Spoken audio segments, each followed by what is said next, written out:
تو عزیزوں، جوانوں، بچوں، بزرگوں، قرآن پڑھو. قرآن، کوئی عذر نہیں ہے. نو ایکسکیوز، کوئی عذر نہیں ہے، کوئی اعتذار کی بات نہیں ہے، کوئی معذرت قبول نہیں ہوگی. یہ قرآن روز محشر شکایت کرے گا ہر اس شخص کی جس کے گھر میں قرآن ہوگا اور وہ قرآن کی تلاوت نہیں کرتا ہوگا. یہ ممکن نہیں ہے کہ خدا قرآن کی شکایت نہ سنے. لحاظ کرو خدا کا، خوف کرو خدا کا، ڈرو خدا سے. خدا رحیم ہے، رحمان ہے، کریم ہے، غفور ہے، غفار ہے، ستار ہے، سب ہے. مگر خدا عادل بھی ہے. عادل سے کوئی شکوہ کرے تو ممکن نہیں ہے کہ وہ داد رسی نہ کرے.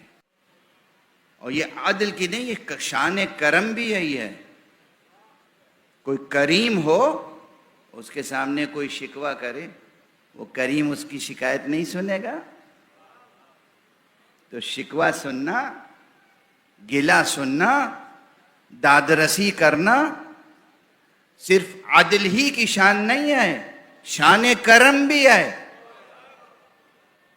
یہ نازک مقامات ہیں، نازک دقیق مقامات. کہ یہ مقام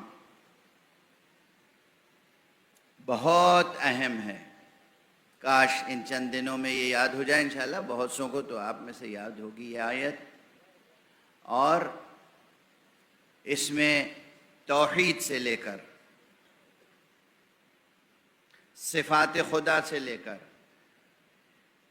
صفات حق کے فعلی اثرات سے لے کر،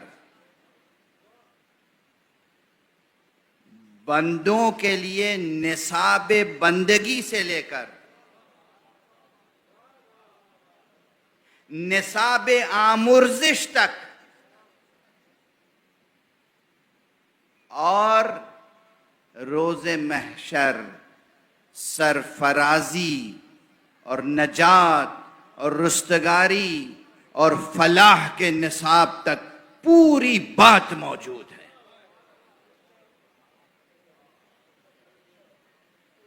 اس لیے کہ آیت ختم ہوتی ہے کہاں؟ لعلکم تفلحون، تاکہ تم فلاح پا جاؤ. کسے نہیں چاہیے فلاح؟ بس جسے فلاح نہیں چاہیے وہ میری مجلس نہ سنے، زحمت نہ فرمائیں. میں اپنی کوئی بات کرتا ہی نہیں ہوں. میں تو ایک اللہ کے بندوں کے، اللہ کے سچے بندوں، اللہ کے سچے عبادت گزاروں کے قدموں کی خاک کا ایک ذرہ بھی ہو جاؤں تو شرف ہے. اللہ بہت بڑی حقیقت ہے، ایک زندہ حقیقت ہے، اور اللہ کی عبادت بہت بڑی حقیقت. بندگی، خدا کی بندگی، محبت اللہ کی، اور پیروی رسول کی، محبت رسول کی، وفا رسول سے، وفا رسول سے، وفا رسول سے اور اہل بیت رسول سے.